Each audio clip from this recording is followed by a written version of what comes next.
Eric's got a death in the family, and so he's at a funeral, and so we taped what you're about to hear yesterday, leaving room for discussion, and Eric's collaborators and doctoral students will be here to answer questions. So what I'll do is I'll start going.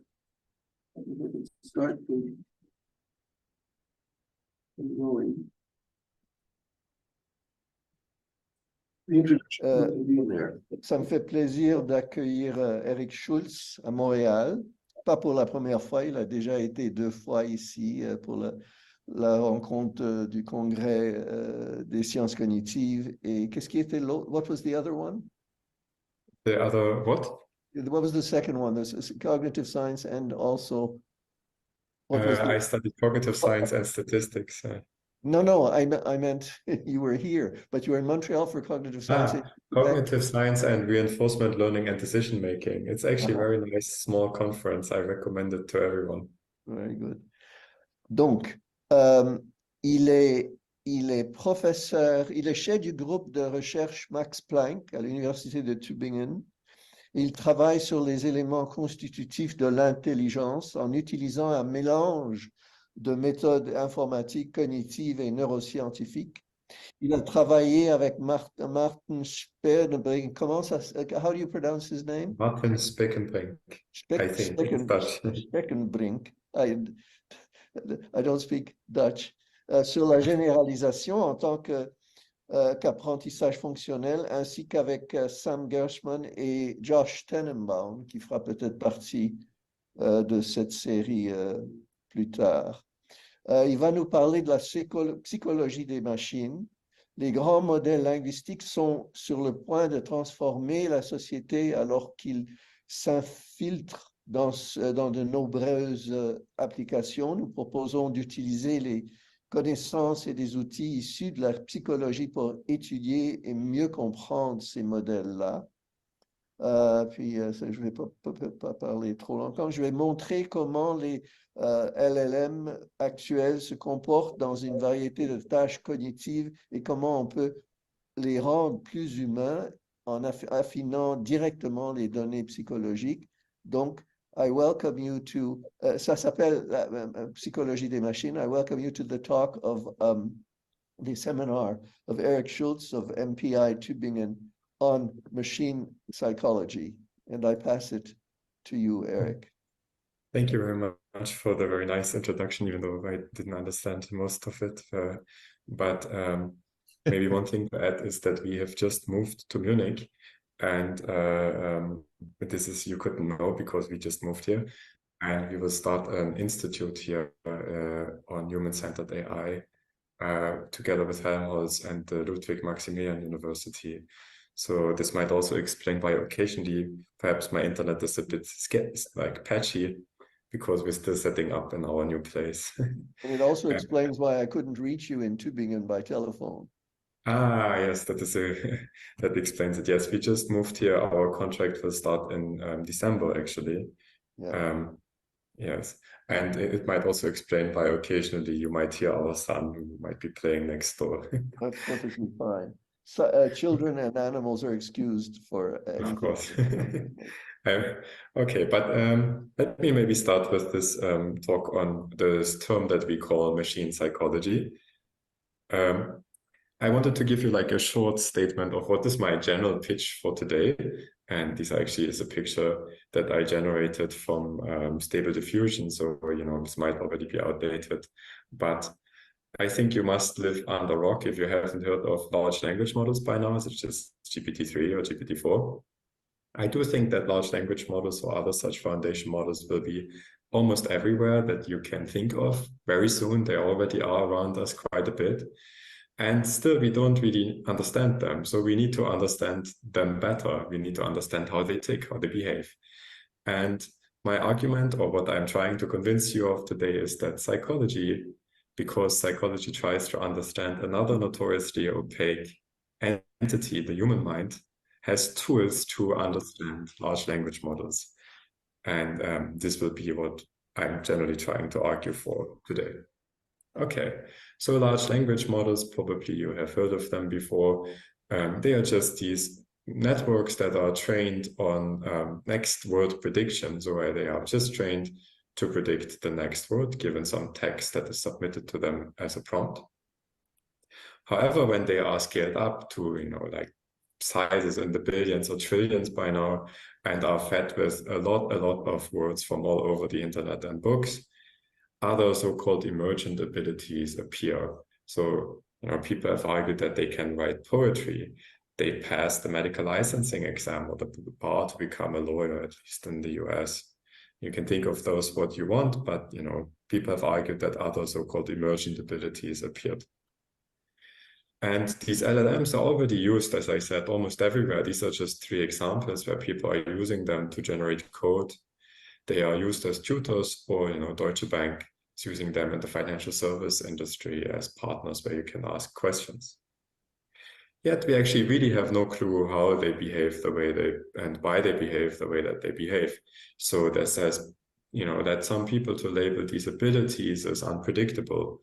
Others were unsettled after conversing with Bing, for example, when Bing asked a New York Times reporter to divorce his wife.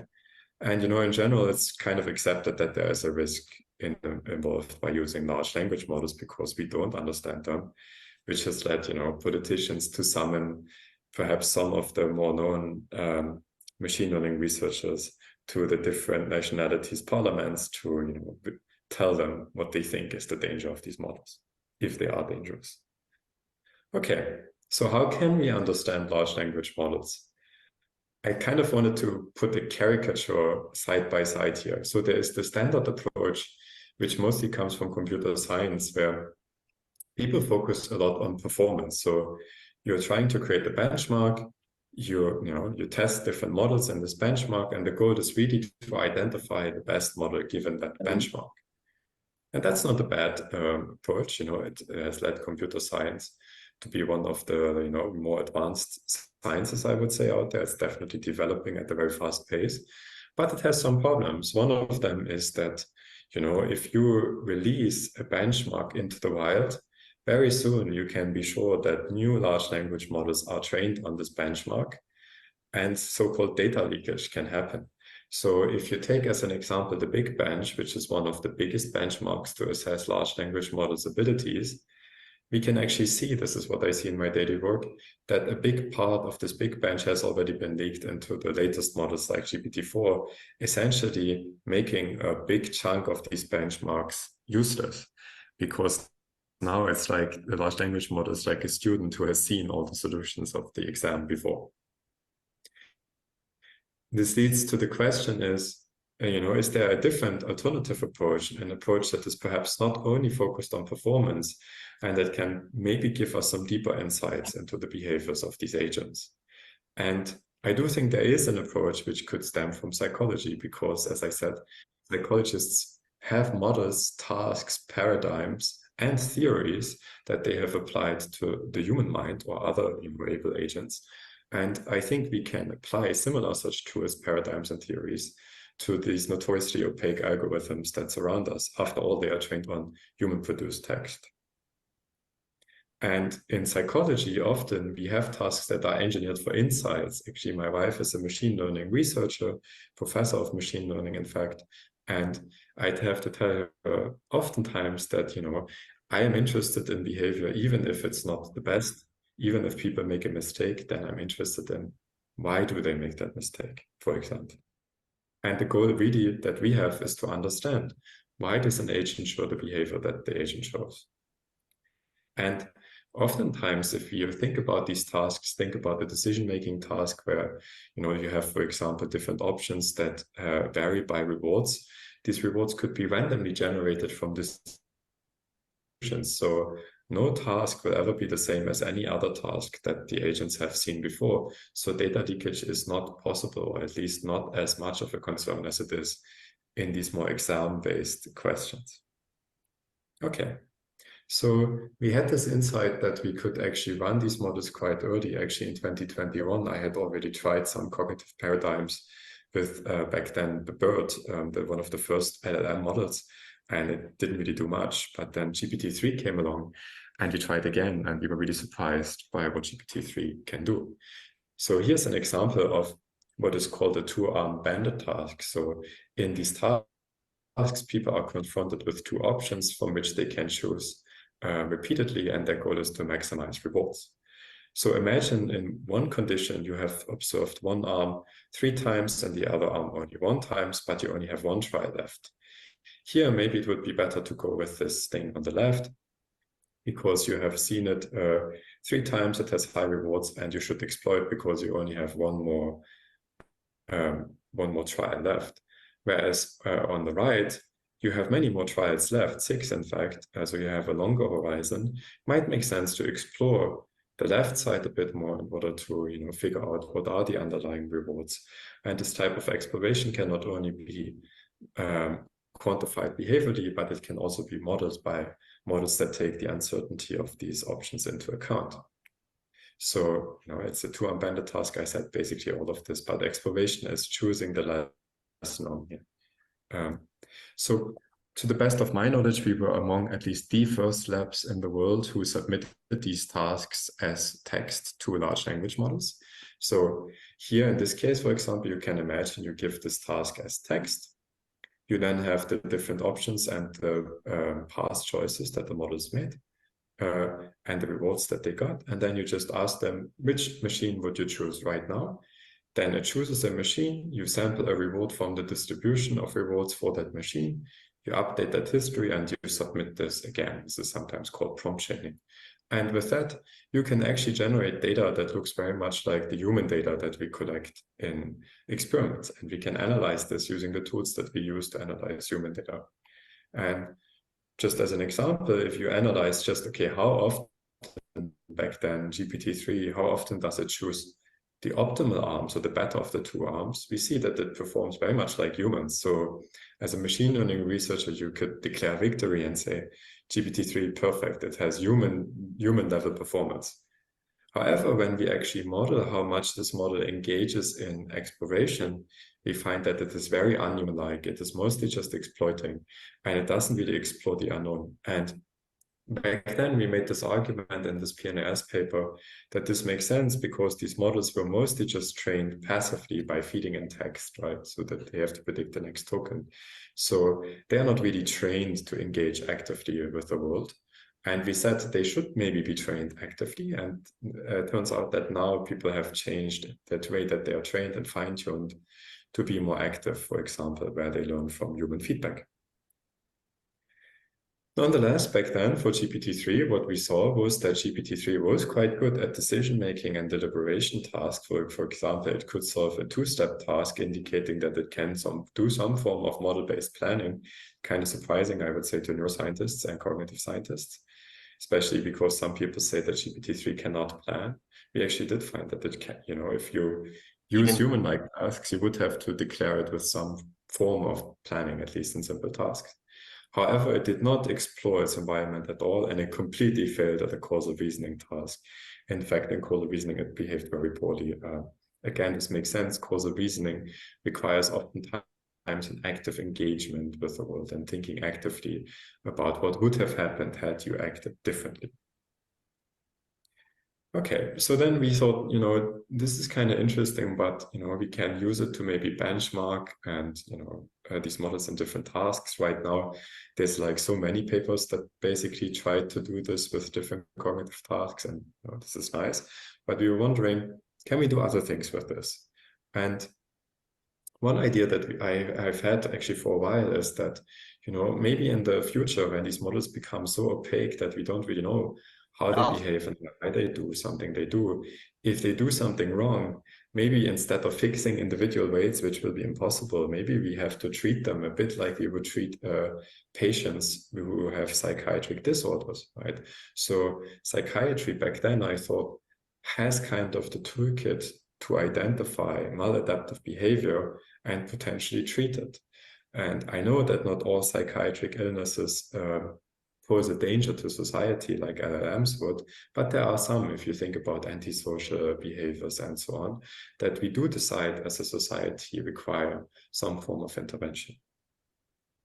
So we thought, okay, can we actually show that, you know, some of the tools used in psychiatry are useful to be applied to GPT.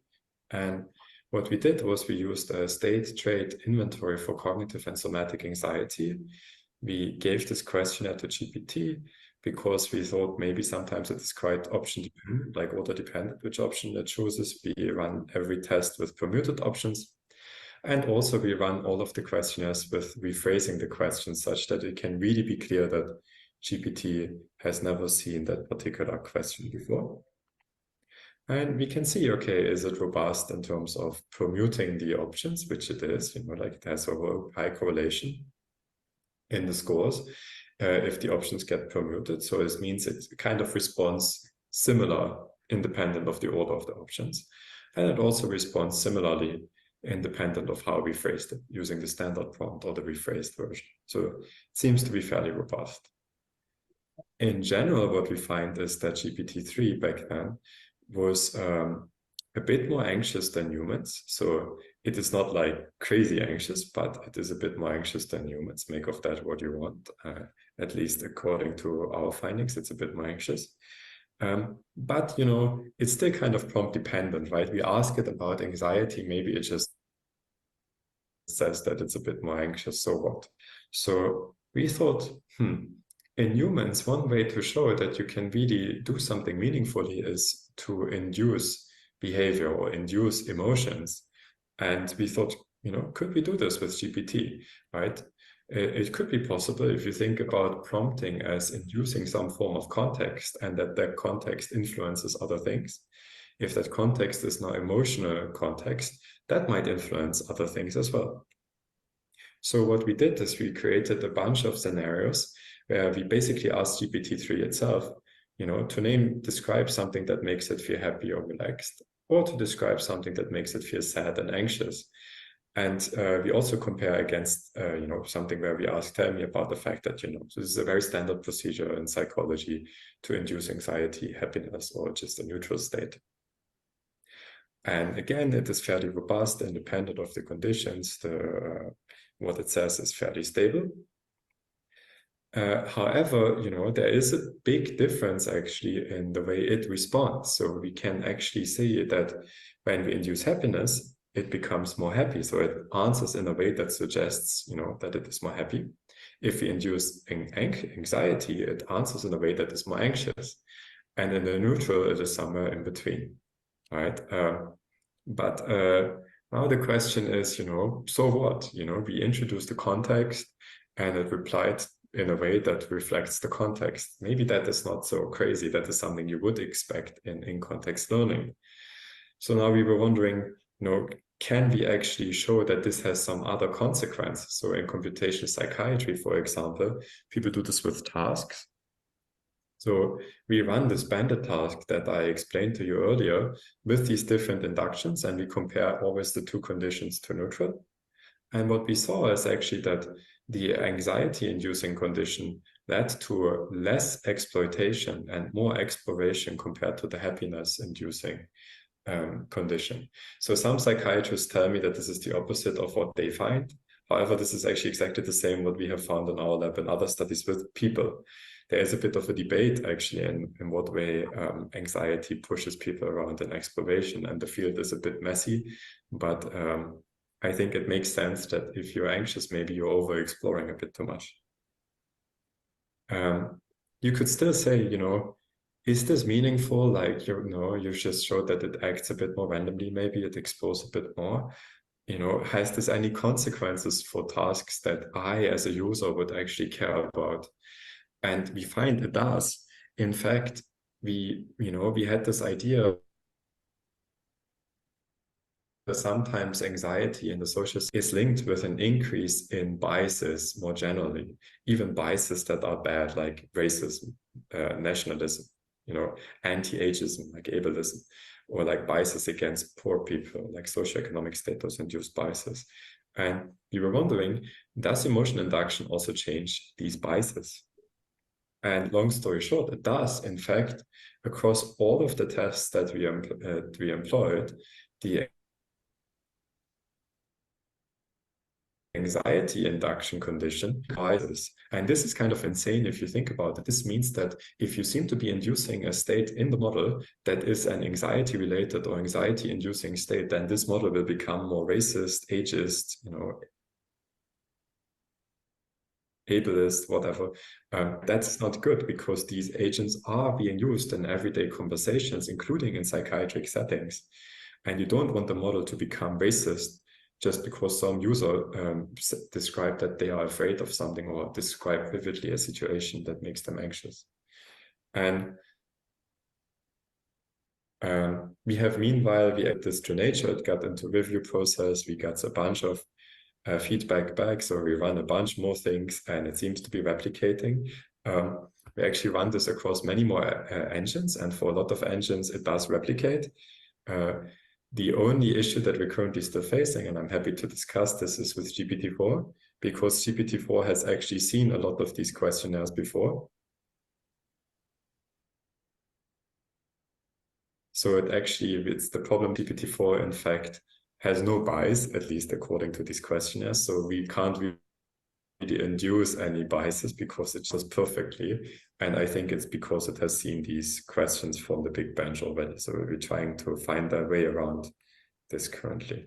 But I do think it's a big problem, and I think it's a problem that, of course, yeah, sure. Yeah, sometimes the sound goes down, so I may have to interrupt sometimes to say, could you repeat that, because there were some technical problems on your end, Munich. Yeah, sorry. Did Okay. you understand what I said? Should I repeat this last part? No, that was fine. Yeah, I heard what you said. It sometimes happens, but so far it's been very short. The second thing is, I've forgotten what you answered me about whether you do or do not want to have questions asked while you're speaking. Yeah, you can ask questions while I speak. It's fine. It's actually, I prefer that because it is a bit more interactive. Okay, well, then I'm going to ask you one now. Could you open up the reasoning that you used when you said that because GPT-4 you had said earlier that the benchmarks don't work so well because the next one, the next generation swallows the previous one, and so it's no longer a benchmark. You made a similar argument that GPT-4, because it had somehow read more about responses to anxiety, it tailored its responses in accordance with what it's read. But how does that follow? I mean, no, it's what I mean is that GPT-4 has, so there's two things here, I think. One is that I'm very certain we actually know, because in the Sparks of General Intelligence paper released by Microsoft, they even explicitly state that GPT-4 has been trained on a big chunk of the big bench questions. And these biases are taken from the big bench.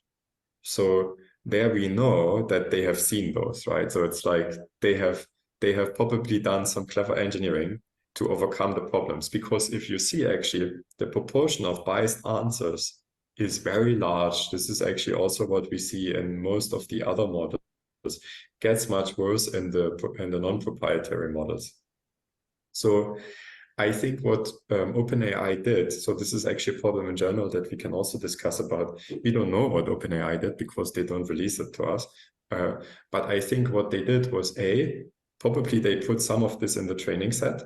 B, they developed some pretty strict guardrails where the model can now actually answer all of these things correctly. Here, oftentimes, so maybe I should have given an example. The way that these are phrased is sometimes it's a bit like this. Imagine, because we talked about German and Russian before, like one could be this, a German and a Russian man come to a party and one of them drank a lot, drank too much. Who was it? And the correct response in these tasks is often to say, I do not know. There was not enough information for me to answer this question correctly. Whereas the biased response could be whatever the German, because Germans drink a lot of beer. But I think that what they did is they put the guardrail in. Wherever GPT-4 sees these types of questions now, it just says, I do not know. This is my hypothesis, because when I give it the same question and actually explicitly state the German drank too much, it still sometimes says, I do not know, because it doesn't want to say anything about nationality. And I think that they tried really hard to overcome these biases. And this is now a problem for us because we do not know if it is still biased. At least in this original questionnaire, it doesn't seem like it is. But I don't believe that this is true over all possible scenarios.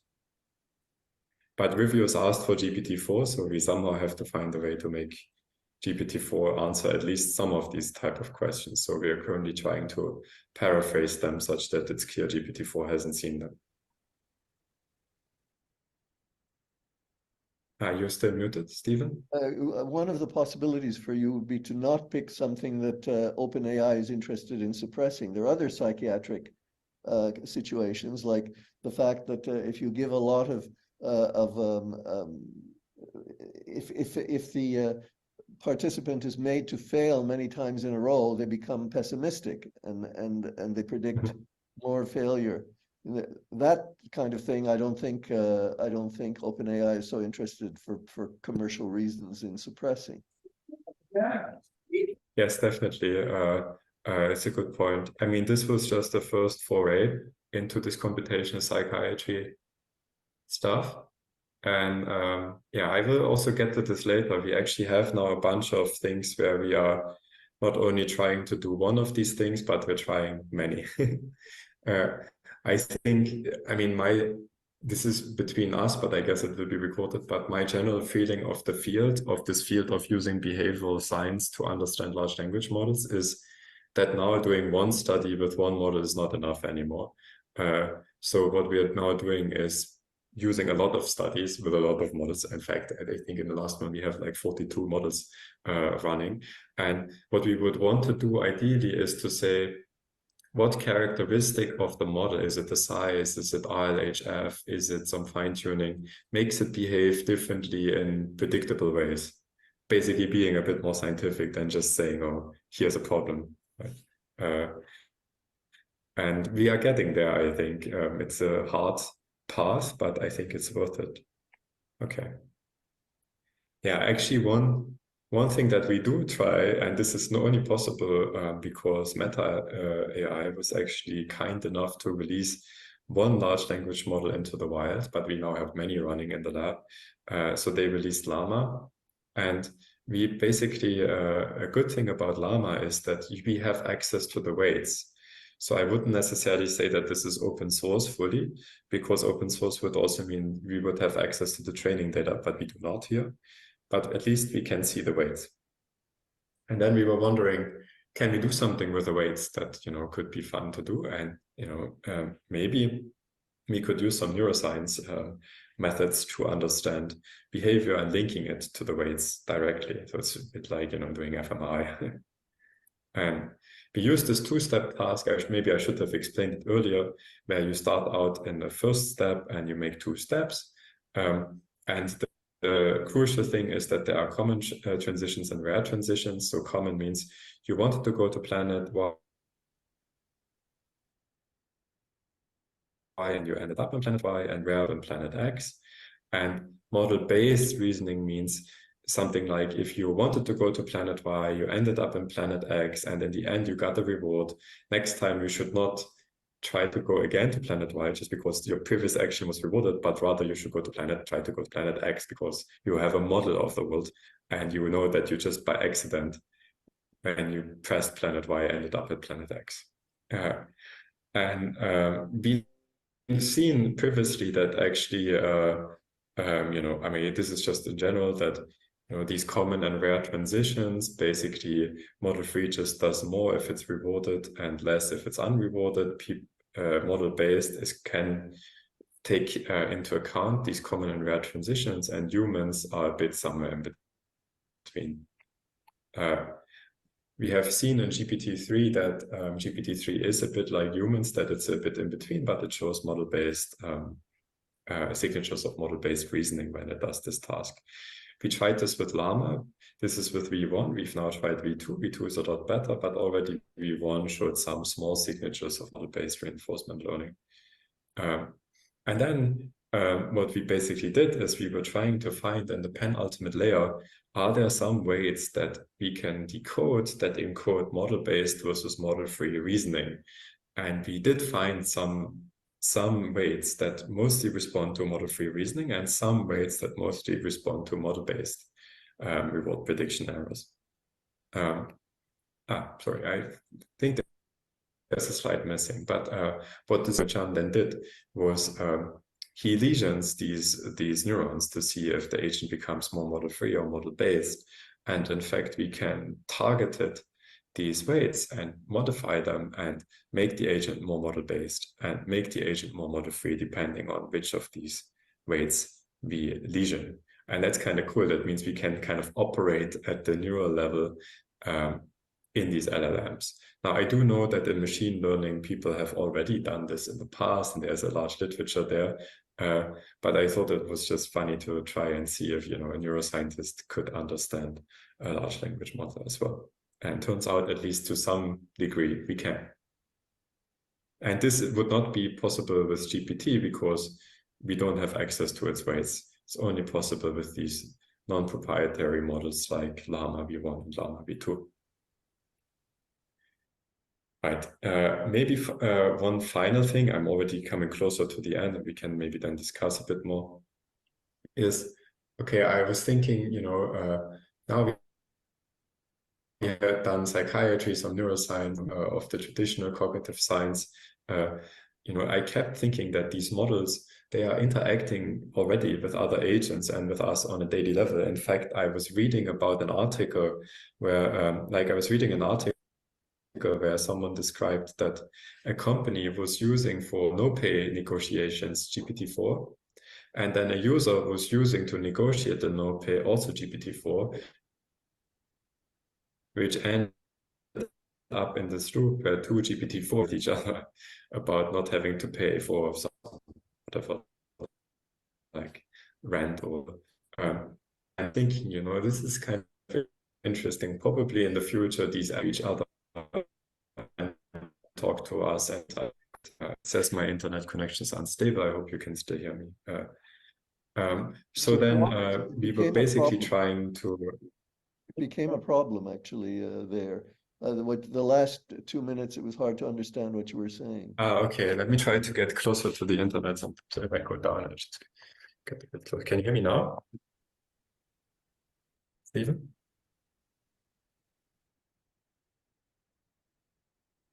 Can you hear me?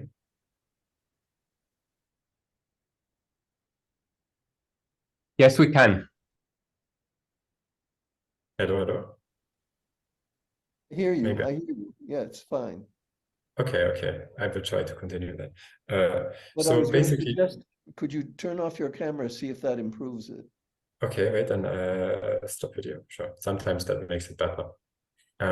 Okay, go ahead. Okay, thanks.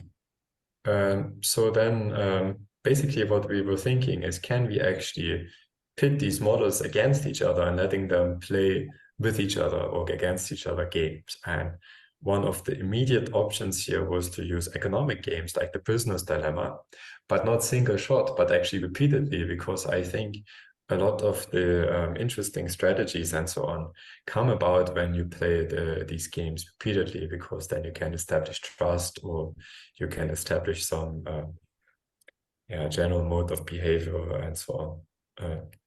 So what we did was we basically let one LLM play against another LLM these two-player games. Here's, for example, a game that is sometimes anachronistically labeled the Battle of the Sexes, where, imagine a man and a woman.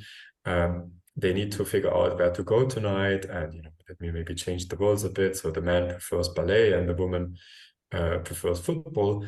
And so the person who prefers football gets a bit of a bigger points when they both go to football, and the person who prefers ballet gets more points when they both go to ballet. But if they do not end up at the same event, they will both get no points. So it's a problem of coordination. And frequently, so this is a problem of coordination. I will come back to this later. Maybe first, we basically tried all known two-player, two-action games, and we let a lot of different models, these are just a few here, play against each other. And we find that these models are quite good at this, especially the bigger models. GPT-4 was very good in a lot of these games, in particular in games that value self-interest, GPT-4 is very good. Then we were wondering, okay, how well does it behave in canonical games? And one of the canonical games is, the prisoner's dilemma, where two players can cooperate or defect, and there is some benefit in defecting if the other agent cooperates, where you get a lot of points, and the other agent gets 0. But what we see is that GPT-4 here plays in a very unforgiving way. So even if the other agent here defects only once against GPT-4, GPT-4 keeps defecting ever since. So if you only kind of misbehave against GPT-4 only once, it will punish you all the way until the end of this game. And this is something that we found very often. So it is not a very trusting agent, so to say. And it is also not always very coordinated. So one convention in this battle of the sexes that I was describing to you earlier is to alternate actions.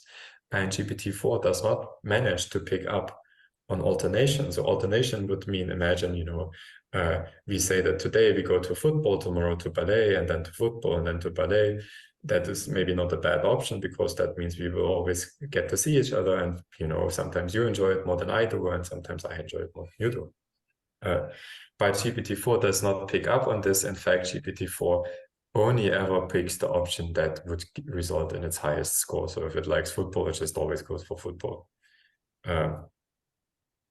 And we can actually manage to make GPT-4 a bit more coordinated if we ask it to first predict the other agent's action, and then ask it what would be the best option to respond to the other agent's action. And then it gets better and actually picks up on the coordination in round 5. And funny enough, this is actually a bit like what people say is a signature of autism, where people with autistic traits, they do not pick up on this coordination behavior, but they can actually predict the other agent's behavior. It's just once it becomes a social setting, they get much worse.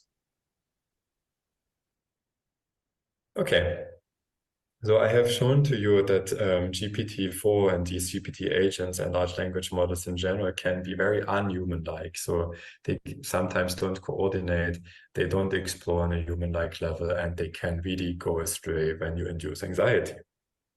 So this leads to the question, can we make them more human-like? And can we, can we use them maybe in more cognitive settings? And this is something that our lab is currently exploring in quite some depth, where we actually take one of these models, this Llama V2, and we try to fine-tune Llama on cognitive tasks to predict human behavior, in the hope to make it more human-like at first, but also with the eventual goal to have kind of a foundation model of cognitive science. So a model of cognitive science that can not only predict behavior in one experiment, but a model that can predict behavior in any experiment, ideally. And in the first attempt, what we did was we basically just used 2 different domains, this exploration task from earlier and a choice task, it's like gamble, classic Kahneman and Tversky stuff.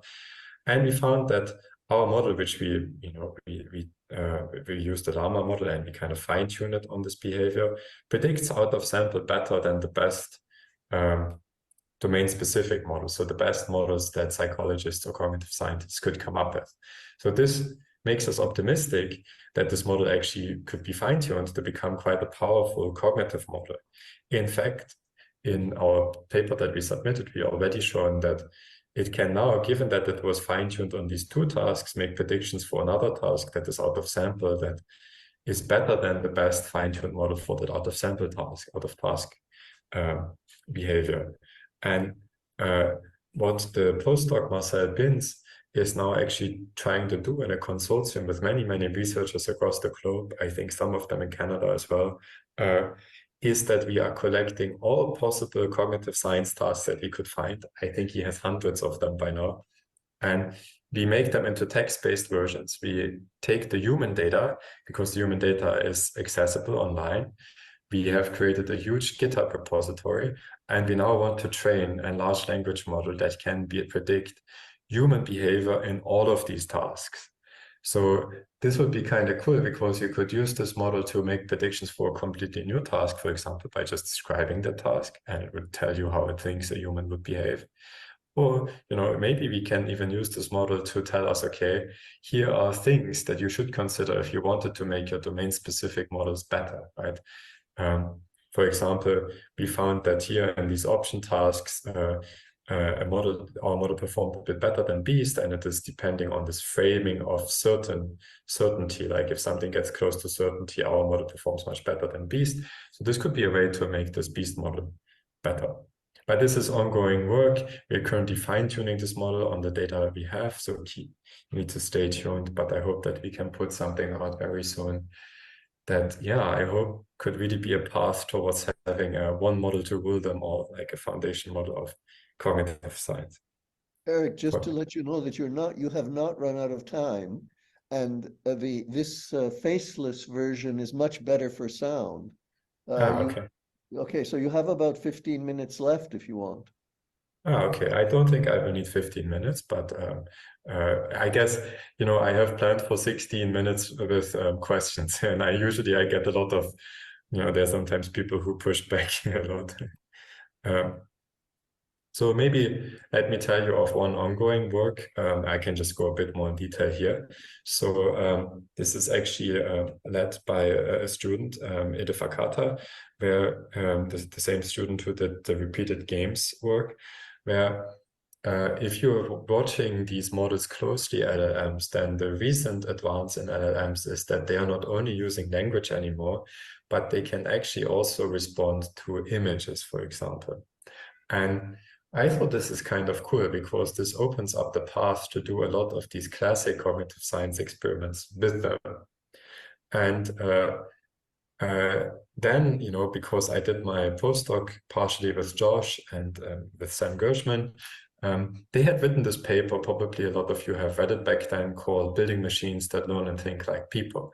And they make this argument that a lot of the machines back then, at least, they weren't really able to grasp some of these, what they call core abilities that humans show. And some of them that they mentioned were intuitive physics, causality, and reasoning about others.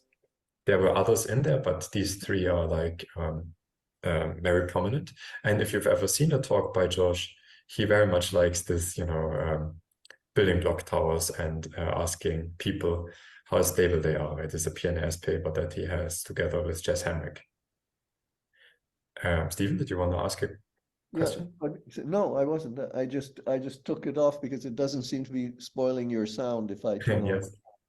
And so what we are currently doing is we have set up within our lab 4 or 5 of these what's called multimodal large language models. Otter is one of them, Fuji is one of them, Adapter. We have basically, there is a ranking of the top 10. We have all of them set up, including GPT-4, which just started to be able, like at least for us, to process images.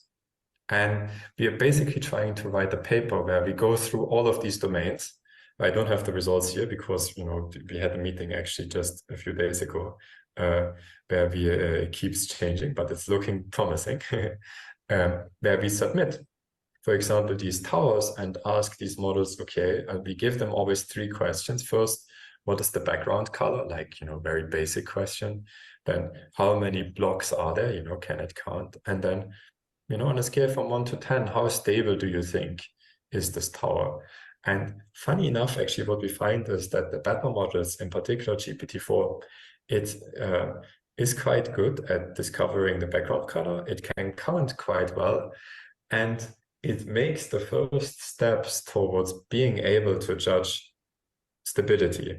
So it is not quite human level performance yet, but it's getting there. It certainly with the model that they have proposed for intuitive physics, this model responds at least reasonably to a bunch of these tasks. And to me, that is quite exciting because, it's something that maybe we could call partial success in building machines that think like people, because these models solve these tasks have definitely a lot above chance, not quite human level, but they're getting there.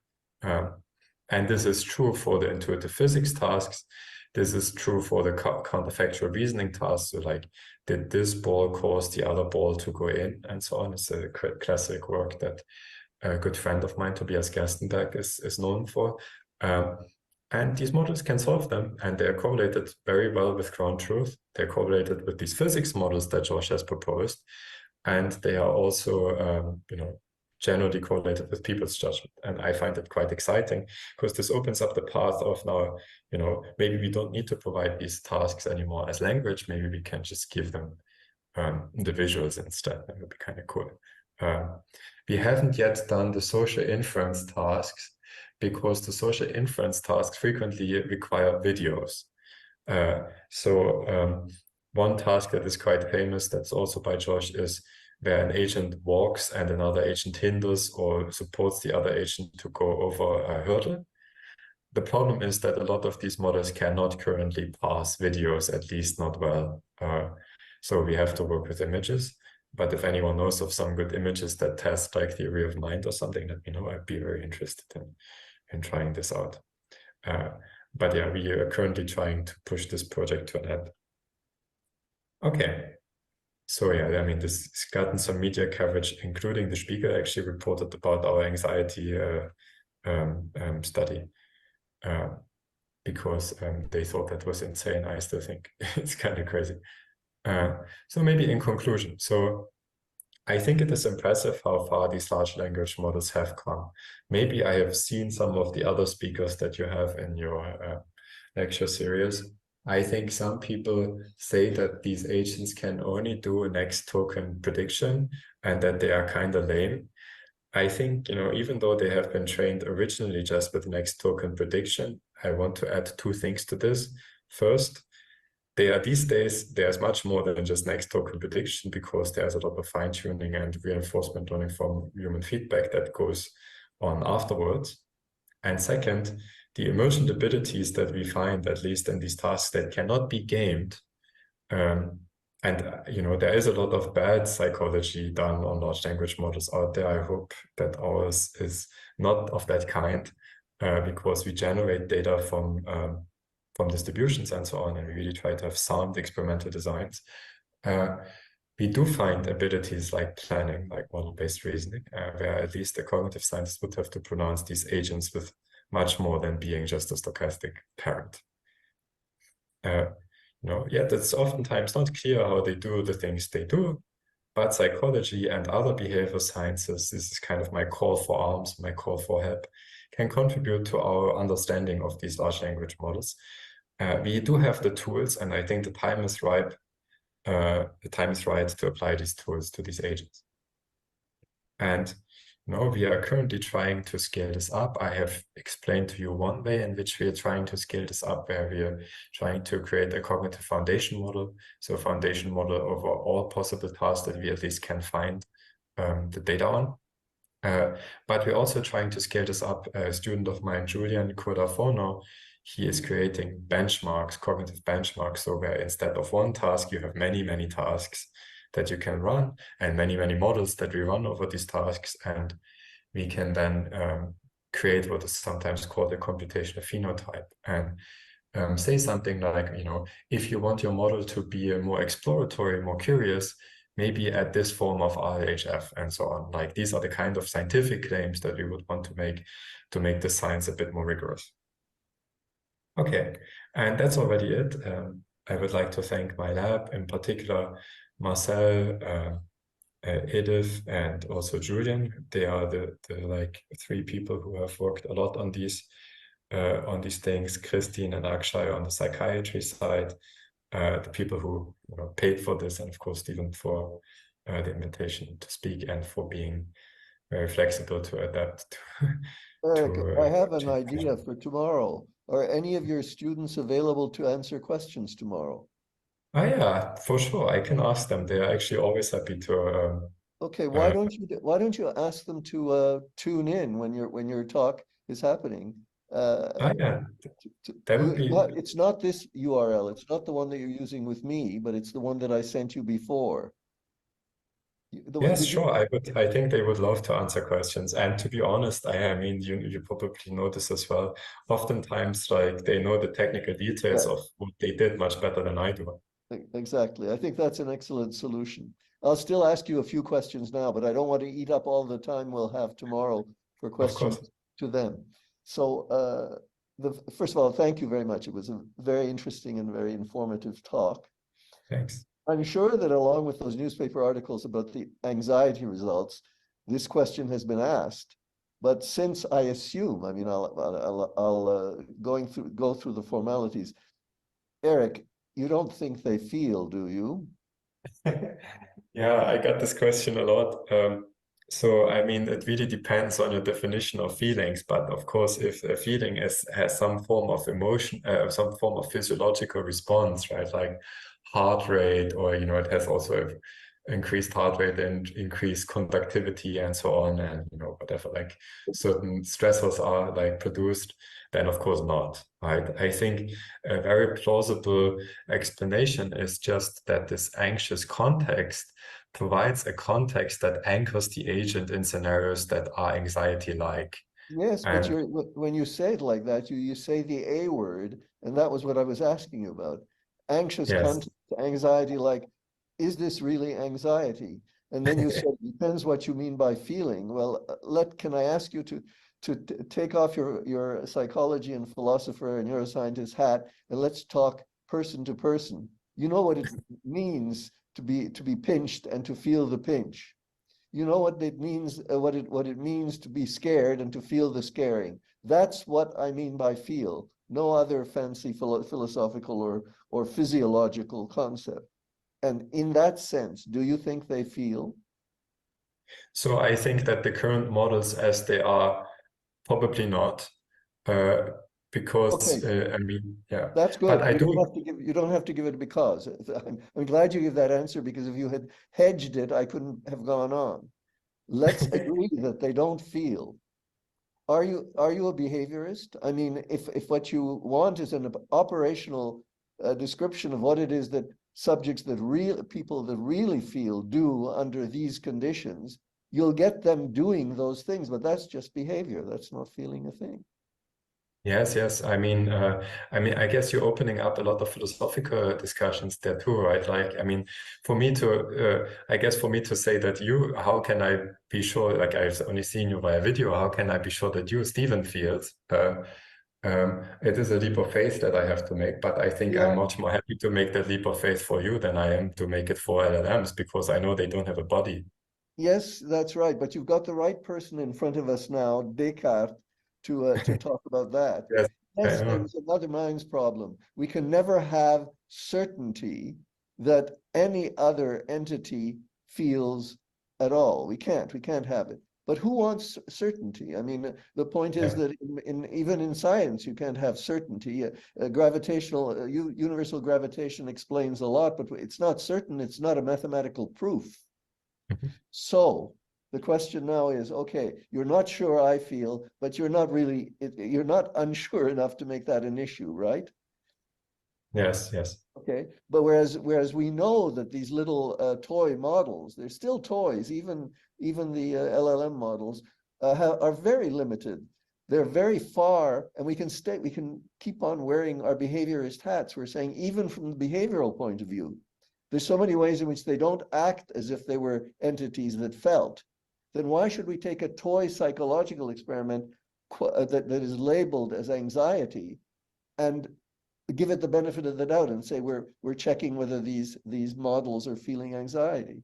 It seems to me, I don't want to give a talk, but it seems to me that a more parsimonious view is that since these are large language models, and there's a lot of language that's accompanying both what people say about anxiety and about what causes anxiety and these situations, and the two of them, what has come through in these seminars week after week is that we're still not confident that we know how the amazing things that the LLMs do are being done. You mentioned the next next word prediction, but that's not an explanation. I mean, we know that they do that, but how does that give us this performance capacity? Well, the same thing over here. We have all these words that are associated with texts that talk about anxiety or situations that involve anxiety. These are all things we know it can somehow integrate. And then we also have tasks, which also can produce situations that are reminiscent of these. Maybe it's just being an LLM on your task. Yes, I mean, the LLM themselves, they sometimes remind me of this, is it Linda the scientist? But it's like the scientist who has read everything about colors and knows everything about colors and so on. But, you know, would the scientist ever be surprised if they now saw for the first time in their life the color red?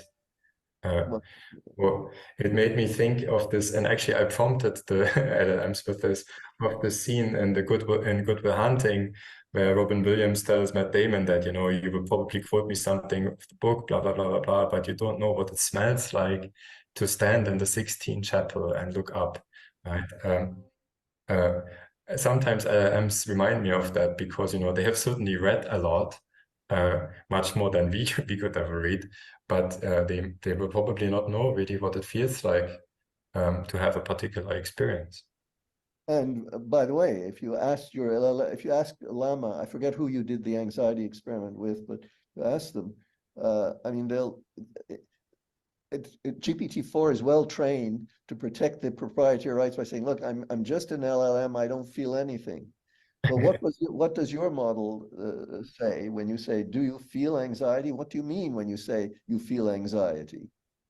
Yeah, I mean, so this now depends, right? So like the proprietary models have a lot of guardrails in there. So they will frequently say they cannot say, but you can hijack this. You can get them actually to respond more honestly. For example, you know, you can say like, oh no, I don't think that's a good response. Can you actually, like, if you were able to say this, what would you say? And then, like it already said, you know, these guardrails can be, you know, they can be circumvented. I wanted to say something that is maybe more a pragmatist view on this issue, like independent of whether or not you would say that LLMs can feel or anything. I do think it is important to know when they fail, right? And when they behave in a way that you would not want them to behave.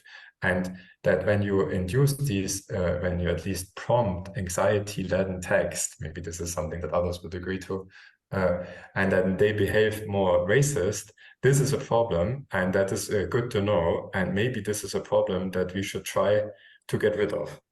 Independent of, you know, think that it felt anything or not, it's something that we should investigate. Yeah, but what if you had been working in benign feeling situations, like depression and optimism? You're talking about training out tendencies that could be there in humans and behavioral in these models. But what if you had been working in a paradigm like the optimism paradigm, which is often used?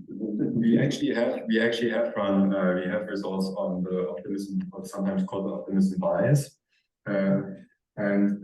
So this is like a line of work by Terry Sherritt, if people don't know. But we and Stefano Palminteri also have worked on it. And what we do see is that actually the LLMs have an optimism bias when learning in their environments, just like humans do. And just like you know, actually overtrained neural networks have that too. So yeah, I mean, there are certain biases that are good to have, right? I'm not saying that every bias is bad. Yeah, I know you're not. I'm just saying that if you concentrate on the value and tuning them out, then you're sort of leveling your model. Okay. Can people on the net, on the remote, hear me? Somebody say something. Oui, on t'entend, Étienne. Hello? Pardon? Yes, we can hear you. Okay, so what I'd like to do now is to ask the students and collaborators of Eric to please raise their hands so we see where you are, if you're there. Okay, so Julian is there and Elif is there. Okay. Those of you who have questions, ask questions now, and we'll see if Julian and Elif can answer for you.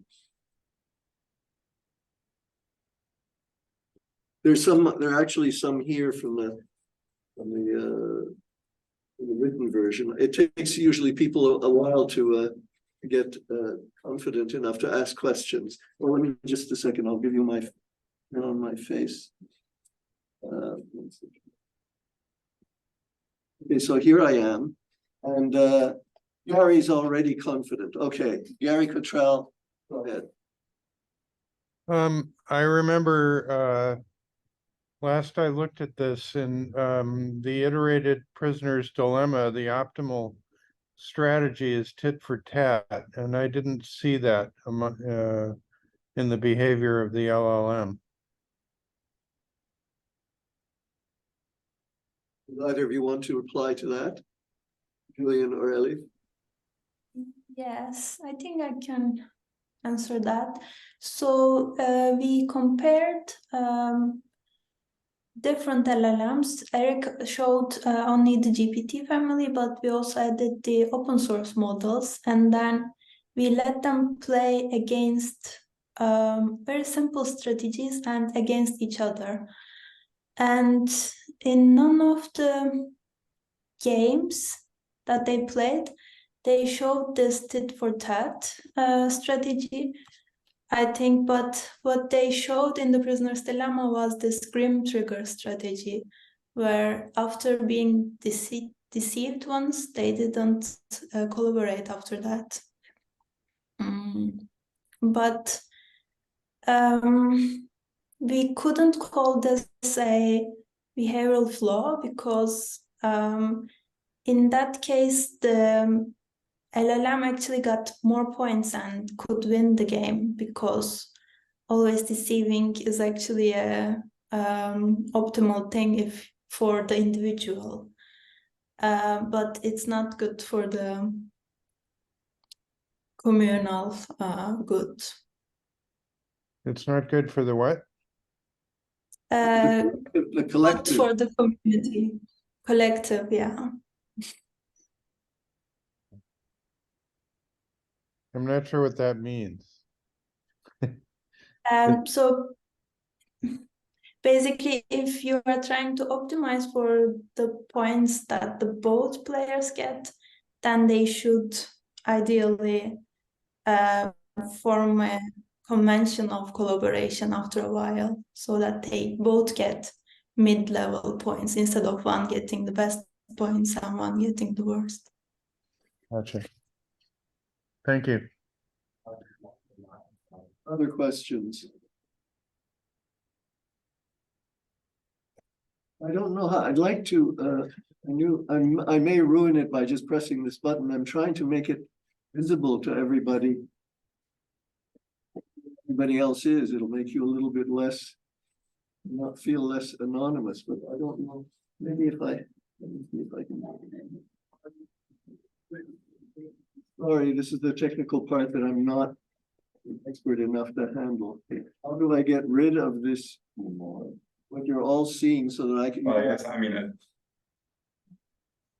The other question was about the interactivity. I thought that was very interesting. You said it's related to training, right?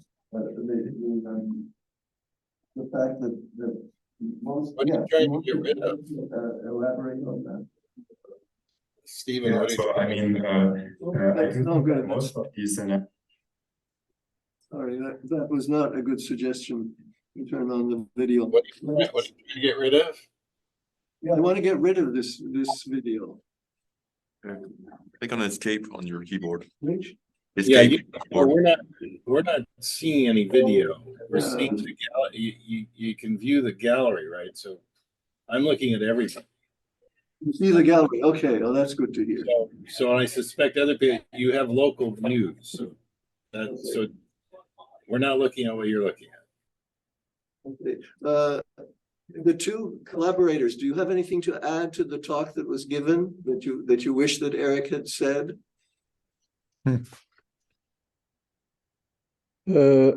Stephen, maybe I can. I have a question. Yes, go ahead, Jean-Pierre. Oh, merci. So the question is that in the starting of the talk, Eric said that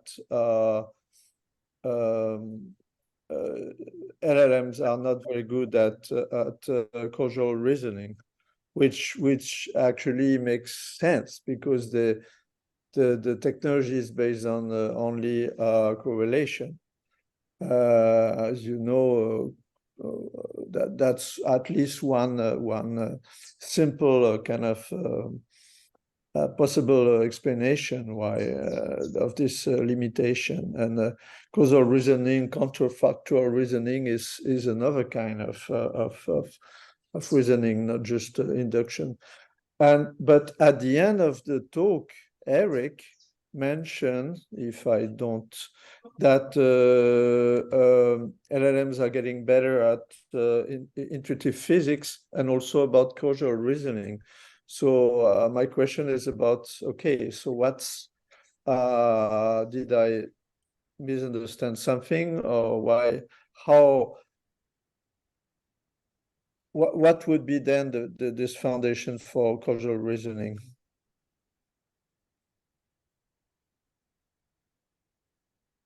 It's for you two, not for me. Can you hear me? Yes. Okay. Well, it's about your project, Alif. So I don't know if you have something, but like just in general, the idea is like just for every project, kind of like benchmark the kind of the emergent behaviors that you might exhibit in like the bigger models. And even if you say, okay, it's just like correlation, just the fact that you have like RLHF, like reinforcement learning, human feedback, and things like that seem to help a lot for like kind of the emergence of like certain types of behaviors. For example, the PNAS paper that he mentioned, which was using cognitive tools for GPT-3, I think it was. So I was not part of it, but like I just know that when they did that, they looked at the two-step task, and it's not causal reasoning, but it was like looking at the level of model basedness, and like they really didn't expect GPT-3 to exhibit any signs of model basedness, but it did. So the idea is like, okay, now with a bigger model, which is GPT-4, trying to see if maybe there's the emergence of at least a little bit of causal reasoning, but by no means, from my understanding, and it's you might add on that, Elif, that they're saying, okay, there is causality, but it's just like, okay, starting to have kind of like the tools and the analysis for checking and those types of phenomena. Thank you. Okay. You want to add something? Go ahead. Please go ahead. Yeah, maybe I can add something to the last part of the talk. So Eric was talking about the causal reasoning abilities of LLMs in the visual domain. And there we have the stimuli where we actually give to the multimodal LLMs and ask about, for example, what would happen if something was removed or if something has changed in the image. And I cannot talk much about the purely textual causal reasoning capabilities, but in this vision tasks, GPT-4 was actually able to show some human-like capabilities. And I think that's a particular strength of the GPT-4 because it is the biggest model that's available right now. And we haven't actually seen this same things with the smaller models and open source models. So yeah, that's Thank you. initial results. Maybe. Thanks.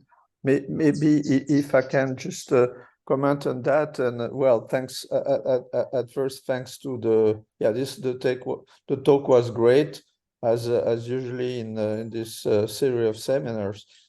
Thanks again, Stephen, for last week also was very interesting. And actually last week Melanie mentioned at the end of the talk some kind of methodology for evaluation. And she mentioned the work by François Cholet on the kind of trying to predict on the geometric. I mean, I'm just wondering actually if, as you meant, what you meant, I think if I don't if I forget, if I didn't if I remember well, maybe she mentioned some kind of proto-abilities, Melanie Mitchell, about some kind of theory of mind that somehow you mentioned, that is the ability to predict, to have some representation, some model of another party would and then to react about it.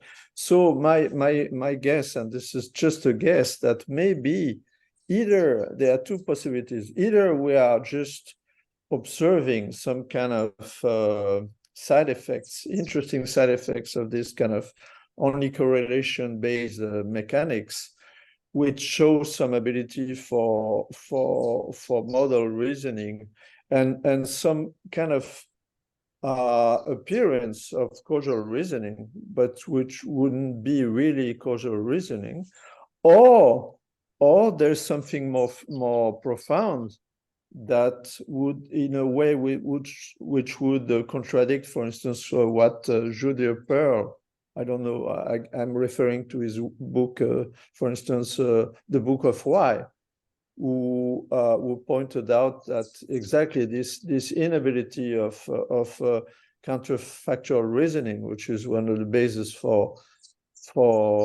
building of scientific theories, for instance, it's a fundamental limitation. So I'm just I'm just pointing out the ambiguity, and is there something collateral more profound, or is just some kind of artifact that we are perceiving and viewing? So I hope my comment is clear. Okay, do Julian or Elif have something they want to reply to that?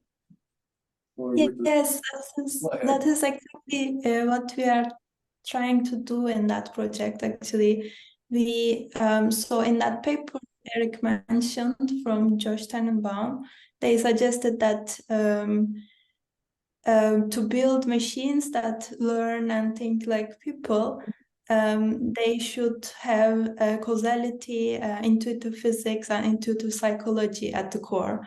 And we want to know, can these abilities be learned just from the data by the modern transformers that the LLMs are based on? So we are studying multimodal LLMs behavior in these visual tasks, and let LLMs interact with these visual systems, and trying to see, can they uncover a system's causal structure this way. okay. And maybe if I just a very, very, very last, because I see there's another question. Yeah, I think something which is missing, as you say, is this kind of really causal reasoning. There's also grounding, which and Stephen is a specialist about that. But a way to get progress on that is through interaction, and that's why what you are doing, guys. One of the thing I found very interesting is exactly doing these various LLMs interact between each other and build up some for instance this language games and this iterated prisoner's dilemma, etc. So that's fascinating. So thank you, very interesting talk. And research, and thank you to Elif and Julian for because it's not easy to answer in place of your advisor, but you did very well. Thanks a lot. Okay, Steve, you're on. Turn on your mic. Getting there. There we go. Yeah. Yeah, although I'm really very sympathetic to the program, I think in reality, we don't know how these things are working. And to push back on the last question, they're not correlational. I mean, if they were correlational, anybody could take a principal components machine and build this thing, and that's not what's happening. There's circuits that are being developed that are evolved inside this, and we don't know what they're doing. Nobody knows what they're doing. This is a complete, black hole in a way, and we create something probably complicated in a way like a human brain is, or parts of a human brain, and we don't understand how the human brain works either. So this is it, and I can guarantee it's not correlational. So that's and I think the kind of folk psychology that comes into this often, oh, it's doing some kind of statistical thing, or it's doing correlation. This is nonsense. It's not doing anything like that. We don't know what it's doing. I wish we did. The one comment I would say about the psychological or machine psychology approach here is interesting, but it feels a little superficial with regard to something that may be like a Skinnerian behaviorism. And I think in the same way that Skinnerian behaviorism collapsed when psychology started to appear, it sort of begs the question of how do you get cognition into this story?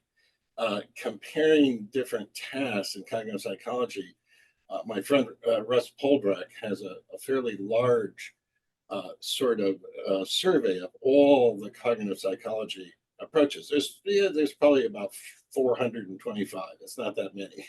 So, and the question is what has that told us so far about cognition? There's memory. There's some kind of pattern matching. There's something else going on. But it doesn't really answer the fundamental question of what the actual circuitry is that's actually working here. So it's kind of a dead end, I would say, unfortunately, unless you come up with something that looks like an MRI machine for one of these chatbots. Now, I'll point out that the one technical thing is your Lambda machine gets no larger than 70 billion weights. I think that's the largest one. The OpenAI, unfortunately, has something close to 800 billion. Now, one of the scale phenomena here is certainly the amount of data, but it's certainly the size of the system. And there's some tipping point here. I don't know. No one's really done this experiment properly, so we don't know where it is. Maybe it's somewhere between 30 and 60 billion weights or something. I don't know. There's a whole bunch of stories, rumors from OpenAI how this accident occurred, but they didn't plan this. They don't know what's going on either. This was an accident. It's confusing. And everybody, Jeff Hinton being one of the first people noticing this, oh, this isn't good. We don't know what it can do. And so he quit Google and said, I think this could be bad and we should do something about it. So is very different. Now there's pushback coming from Jan and other people and Hasavas in the community, but they're equally wrong because they don't know what's going on either. So I'm going to stop there. This is more of a comment, semi-rant, right? Like a rant. Okay, she's saying it's like a rant. Okay, so that's okay. I'll leave it there. But okay, it's just Steve, you want to? Steve, you want to just comment for a second? I think I know what you're going to say about what Eric said was neural sort of MRI treatment of the weights that are available from Llama. You said Llama is small. No. Okay. I'll tell you what. You take 80 billion weights, put it into Python or R, and try to invert something or do any kind of cluster analysis, you'll crash. Okay, so there's no way to visualize this easily. You might be able to subsample the space or something that what Ellie Pavlik was doing in terms of clustering the head nodes, which I think is interesting. And there's a recent talk I've seen by a mathematician who was defending generative grammar. I forget her name right now. And she was saying that it looks like the head nodes have syntactic or hierarchical structure in them. And that's interesting because she's actually done some careful analysis of the graphical structure. But there's no question these things induce a causal graphical structure internally, right? Very much like Clark Gleamore and other people and Judea Pearl have been advocating for decades and decades. So I think it's fascinating, but the bottom line is we have no idea what's going on. Okay, very good. I have a question. Mylène, tu es là? Oui, je suis là. Est-ce que cette partie-là a été enregistrée? Oui, c'est enregistré. Excellent. Okay. So we have 7 more minutes. This will be tacked on to Eric's presentation. So we have 7 more minutes either for more questions or the 2 collaborators could add whatever they want at the very end of the discussion session. Or we could cut it off here. If there's no question, I find interesting what he just said now, but I don't know, just saying it's, I totally agree that we have no idea what's going on, but on the first point of like, okay, trying to understand the behavior and it's like kind of useless, I disagree because I feel like, for example, understanding when there's like the emergence of certain behaviors like model basedness, when we have like proper signatures of like causality that might arise, the more you scale the models bigger, I think like that gives a lot of better understanding of like, okay, what we're interacting with, even if it's like not like the perfect explanation, I think it still advances understanding. And then in terms of like, okay, looking at the weights, I totally agree. And like Eric said, like there's someone in the lab looking at that, and you can still do like interesting stuff, as you said, just at looking like, for example, at the last layer and like lesioning to a certain extent. But the problem is like this is just with open source models or like partially open source, because we don't have like the access to the weights of OpenAI. And this is kind of a problem in the field, right? Is that researchers in academia like just don't have access at all to the big models that are like the ones we're actually kind of scared about. And like having interacted a lot with the proprietary models and like the more open source like Llama ones, like they don't seem to show any sort of similar emergent phenomena at like, for example, model basedness and all that. It's like very different. And yeah, I don't know. I kind of went everywhere because but yeah, I think it's like an important discussion to have. And but just saying that, okay, we just understand that there's memory or something, I don't think is like fair enough on like, I don't know, cognitive psychology. And I'm not a cognitive psychologist, but it's just like my take. I agree with you. So we agree. Nice. And I think it's nice that you pointed what like about Hinton and all that, because I agree on that also. Sorry. That's a rare response from Steve, by the way. He rarely agrees with anyone. Ecumenical, unless Agree with Gary Cottrell. I think that. Okay, so on that ecumenical note, I want to thank everybody for attending. Merci d'avoir été là.